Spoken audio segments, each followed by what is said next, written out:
ይህ ህልም አይደለም፣ አሊያም ደግሞ ቅዠት የተኖረ የቅድስና ህይወት እንጂ። አንዲት ደምግባቷ የተወደደ ድንግል ሴት በፊቷ ሁለት ምርጫዎች ቀርበውላታል። ለፈጣሪዋ አሊያም ደግሞ ለንጉሱ ሙሽራ መሆን። በለጋ ዕድሜዋ ወደ አእምሯ የሚመላለስ አስጨናቂ ምርጫ፣ ምድራዊውን ወይም ደግሞ ሰማያዊውን ንጉስ መምረጥ። በቃል የተነገረን ህይወት በተግባር የሚገለጥበት አስጨናቂ ጊዜ። በፍርሃት ተውጣ የንጉሱን ፍቃድ እንድትፈጽም ከዚህች ውብ ድንግል ጋር የነበሩትን መነኮሳት በሰይፍ አንገታቸውን ይቆረጡ ዘንድ በፊቷ እጃቸውን አስረው በሰይፍ አንድ በአንድ አንገታቸውን መተሯቸው። ነገር ግን መፍራቱ ቀርቶ ምንም ሳትሸበር ይህቺ ድንግል ሴት መነኮሳቱ የክብር አክሊል ሲቀበሉ እየተመለከተች የእርሷን የሰማዕትነት ጊዜ ትናፍቅ ነበር። እርሷ ምርጫዋን ከማያልፈው ከሰማያዊ ንጉስ ጋር አጽንታ የእርሷን ተራ በደስታ ትጠባበቅ ነበር። ጊዜዋ በደረሰ ጊዜ ከአንገቷ በላይ የብርሃን ሰረገላን ይመለከቱ ነበር። በዛሬው መርሃ ግብራችን ፍቅሯ ተነግሮ የማያልቅ በለጋነቷ የዚህን ዓለም ጣዕም ናቀች። ከእምነቷ ፍጹምነት የተነሳ ሌሎች ሰማዕታትን ወደ እርሷ የምትስብ ንጽሕት ስለ ጌታችን ኢየሱስ ክርስቶስ ሰማዕት የሆነች የብጽሕት የብርክ የክብርት ቅድስት አርሴማና በላያቸው ያለውን የጌታችንን የኢየሱስ ክርስቶስን የኃይልን ብርታት እያዩ በሚያረጅ ስጋቸው ነዋሪ በሆነ ነፍሳቸው የትዕግስትን ብርታት ያሳዩ ዘንድ የወንጀለኞችን ስህተትና መከራን የናቁ የዚህን ዓለም መከራዎች እያቃለሉ እግዚአብሔር ለወዳጆቹ ያዘጋጀውን የማያረጀውን የማይጠፋውን መልካሙን የዘላለም የኑሮ ብዛት ጣዕምን ያገኙ ዘንድ በብዙ ገድልና ትዕግስት በጌታችን በኢየሱስ ክርስቶስ ከእርሱ ጋር ሰማዕት ከሆኑ ከ27ቱ ሰማዕታት በረከት ይስጠን። ከብጽዕት ብሩክት ቅድስት አርሴማ የረድኤት ኃይል ያድለን። የቅድስት አርሴማ ጸሎትና በረከቷ ከሁላችን ጋር ለዘላለሙ ይኑር። ለቻናላችን አዲስ የሆናችሁ ሰብስክራይብ በማድረግ የደውል ምልክቷን መጫኑን አይዘንጉ። መርሃ ግብራችንን ከወደዱት ላይክ ወይም ኮሜንት በማስፈር ሐሳቡን ያጋሩን። ይህ ሐረቡን ሚዲያ ነው። በዚያን ዘመን ክቡራን ከሆኑ ካህናት ሌዋውያን ከአያላን ነገሥታት ወገን የሆነውን ስሙ ቴዎድሮስ የሚባል አንድ ሰው ነበረ። ከቤተ ክርስቲያን ሹሞች ካህናት ሃይማኖታቸው የቀና ከሆኑ ከጳጳሳት አለቆች ወገን ስሟ ብሩክት አትናስያ የምትባል ክብርት የሆነች ሴትን አገባ። እነርሱም እግዚአብሔርን የሚፈሩ ጻድቃን ነበሩ። በጾምና በጸሎት በልመናና በስግደት በትጋት የጸኑ ነበሩ። ሁልጊዜ በትዕግስትና በንጽህናም ይጋደሉ ነበር። በጸሎት ጊዜም ወደ ቤተ ክርስቲያን ይገሰግሱ ነበረ። ነገር ግን ልጅን መውለድ ተሳናቸው። እስከ እርጅናም ድረስ መካን ሆኑ። ስለዚህም ብሩክት አትናስያ ታዝን ታለቅስ ነበረ፣ መውለድ ተስኗታልና። በብዙ ሐዘንም ጌታዬ ኢየሱስ ክርስቶስ ሆይ መልካም ፍሬን ወንድ ልጅን ወይም ደግሞ ሴት ልጅን ስጠኝ እንጂ ፍሬ የሌለው ከንቱ ሆን ዘንድ ታድርገኝ፣ አንተ ከወደድህ ሁሉ ይቻልሃልና የሚሳንህም የለም እያለች ዘውትር ወደ እግዚአብሔር ትጸልይ ነበረ። ስለዚህም በሰማይና በምድር የሚኖር ፍሬን ስጠኝ፣ አምላኬ መድኃኒቴ ነፍሴን ይቅር በላት፣ አለኝታዬም አታሳፍረኝ፣ የሚያስደስትህን አደርግ ዘንድ ለዘላለም የሚኖር ፍሬን ስጠኝ። ጌታዬና አምላኬ ሆይ የቀናችና የተቸገረች ያዘነች የተከዘች እኔን ባሪያህን ቸል አትበል። በጥበብ ኃይል ሰማይና ምድርን ባህርን በውስጡ ያለውን ሁሉ የፈጠርክ እግዚአብሔር አምላኬ ሆይ አትጸየፈኝ።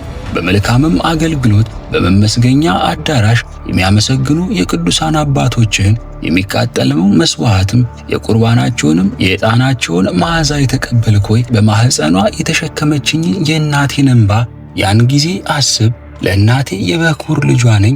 በብዙ ለቅሶና ሐዘን በትጋት በትህትና ለችግረኛና ለጦም አዳሪዎች በመመጽወት እንደዚህ እያለች ስትጸልይ እግዚአብሔር የልቧን ብርታት ባየ ጊዜ ስለ እርሷ ይጸልይ ዘንድ ስሙ ልድዮስ የሚባለውን የቂሳርያውን ሊቀ ጳጳስ ወንድሟን አዘዘው።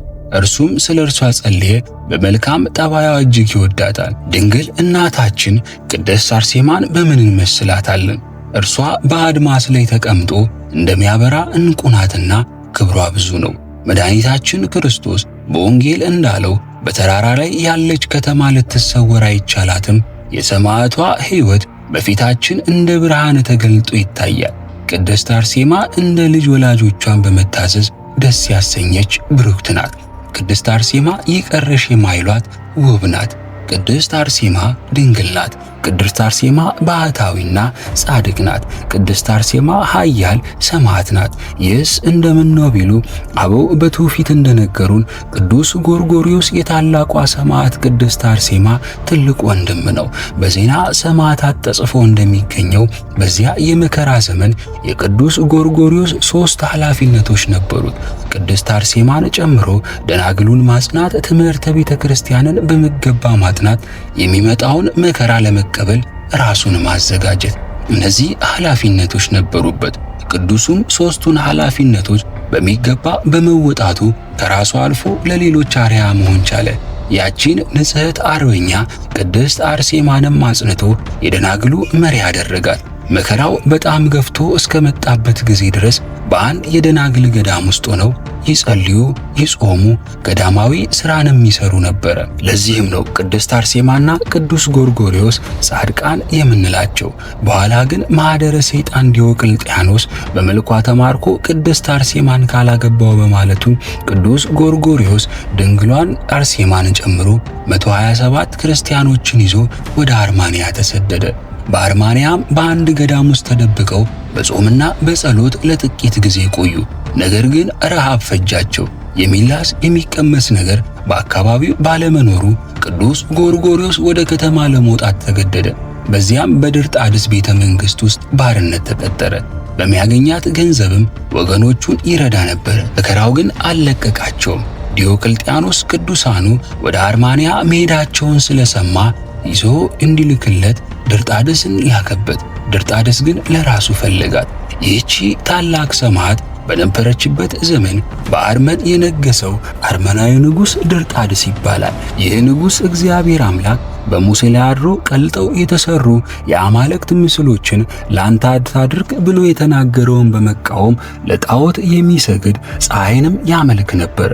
በዘመኑ የነበሩ ክርስቲያኖች እኔ ለማመልከው አምላክ ወይም ደግሞ ጣዖት መስጋድ አለባችሁ፣ ይህንን የማታደርጉ ከሆነ ትእዛዜን ጥሳችኋልና መከራ ይጸናባችኋል የሚል አዋጅን በማውጣት ክርስቲያኖችን ለስቃይ እንዲጋፈጡ ሆነ። ጨካኙ ንጉሥ ድርጣድስ ይህን ትእዛዝ ባለማክበራቸው መከራን፣ ስቃይ ያደረሰባቸው ክርስቲያኖች ቁጥራቸው እጅግ ብዙ ነበረ።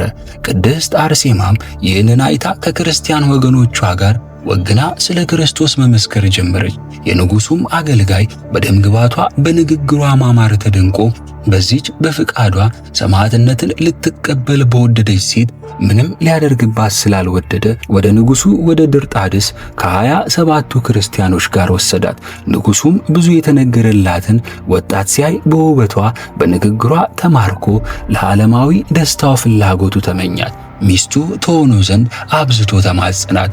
እጅ መንሻን፣ ማታለያን፣ የዚህን ዓለም የወርቅና ብር አቀረበላት። ቅድስት አርሴማ ግን መልክ ረጋፊ፣ የዚህ ዓለም ሀብት ከንቱ እንደሆነ ስለምታውቅ በዓላማዋ ጸናች። ንጉሱንም እኔ የንጉሥ ክርስቶስ ሙሽራ እንጂ የዚህ ዓለም አላፊ ጠፊ የሆነ ገንዘብና ደስታ የምሻ አይደለውም በማለት መለሰችለት። ይህንን በሰማ ጊዜ ሊያስፈራራትም ሞከረ። ዓይኗን እያየ ደናግሎቹን ጨፈጨፋቸው። አልሳካለ ቢለው በአደባባይ በግድ ሊያገባት ቢሞክር እጁን ጠምዝዛው በሰው ሁሉ ፊት መሬት ላይ ጣለችው። እጅግ ስላሳፈረው አስገርፋት፣ አሰቃያት፣ ዓይኗንም አወጣ። በመጨረሻም አንገቷን አስቆርጦ ከሰማዕታት ጋር ተራራ ላይ ጣላት። ከነገሩ ሁሉ በኋላ ድርጣድስ ባለሟሎቹን ለአደን በሄዱበት እርኩስ መንፈስ ወደ አውሬነት ቀየራቸው። የንጉሱን እንስሳ መሆን በአርሜንያ ታላቅ ድንጋጤን ፈጠረ። የንጉሱ እህት ስታለቅስ በራእይ ተገልጾላት ጎርጎርዮስን ከተቀበረበት ካላወጣችሁ አትድኑም አለቻቸው። ወዲያውም ቆፍረው አወጡት። ቅዱሱ እንደወጣ እረፍት አልፈለገም። ለ15 ዓመታት ቀባሪ አጥቶ የተበተነውን የቅድስት አርሴማና የሰማዕቱን አጽም ሰብስቦ በክብር አኖሮ። በግብጽ ከተማ በእስክንድሪያ ስሙ እንስጣጢዮስ የሚባል ቴዎዶሲዮስ የሚሉት አንድ ንጉሥ ነበር። የጵጵስና ስሙ ይህንን ዓለም የናቀና የእግዚአብሔር መንገድ የተከተለ ብፁዓዊ ሙሴ ነው። ይህቺውም የምንኩስና ሕግ ናት። እርሱም የቅዱሳን ሰማዕታትን የጻድቃንን አጥንቶች ይሰበስብ፣ የገድላቸውንም ዜና ይጽፍ፣ ቤታቸውንም ይሰራ፣ ታቦታቸውንም ያገባ፣ በበዓላታቸውም ይቀድስ፣ ሁልጊዜም ታቦታቸውን ይጎበኝ ነበረ። ከዕለታት በአንዱ ቀን ታቦቱን ለማሰናዳት ወደ ቤተ መቅደስ በገባ ጊዜ ሲዳስስ በወርቅ የተለበጠ በላዩ በሮማይስጥ እና በጽር ቋንቋ የብጽዕት ቅድስት አርሴማ ስም የተጻፈበትን ጽላት አገኘ። ያን ጊዜም የቅዱሳንን ስማቸውን አሰበ፣ የገድላቸውንም ዜና መረመረ። የብጽዕት ንጽሕት ቅድስት አርሴማን የሞቷን ዜና አላገኘም። ስለዚህም ነገር በምን ዘመን ሰማዕት እንደሆነች የብጽዕት ቅድስት አርሴማን ሥራ ያስረዳ ዘንድ ወደ እግዚአብሔር ለመነ፣ ማለደም። ያን ጊዜም የእግዚአብሔር መልአክ ተገለጸለት፣ እንዲህም አለው፣ ብፁዓዊ ሙሴ ሆይ የብጽዕት ቅድስት አርሴማን ሥራ ነግር ዘንድ ስማ። ይህቺ ሰማዕት ዛሬ አልተጸነሰችም፣ ገና አልተወለደችም። በወርቅ አምድ በሕይወት መጽሐፍ ስሟ ተጽፏል እንጂ ነቢዩ በመጽሐፉ ውስጥ ሁሉ ይጻፋል እንዳለው እርሷም በኋለኛው ዘመን ሰማዕት ትሆናለች። በዓለም ዳርቻ ሁሉ የገድሏ ዜና ይታወቃል። ከዚህ ጊዜ ጀምሮ የብጽዕት ቅድስት አርሴማን የስም መታሰቢያ መጥራት አትተው። ጽላቷም ካንተ ጋር ይኑር። የመቅደሷ ሕንጻ በሕንጻ ቦታ ጎን ይኑር። ስምህም በተጠራበት የሷ መታሰቢያ ይጠራል። ይህንንም ብሎ ያ መልአክ ተሰወረ፣ ወደ ላከውም ተመለሰ። እርሱም የእግዚአብሔር መልአክ እንዳዘዘው አደረገ። እናታችን ቅድስት አርሴማን በምን እንመስላታለን? እርሷ በአድማስ ላይ ተቀምጦ እንደሚያበራ ዕንቁ ናት። ክብሯ ብዙ ነው። የቅድስት አርሴማ ረድኤት በረከት ከሁላችን ጋር ይኑር።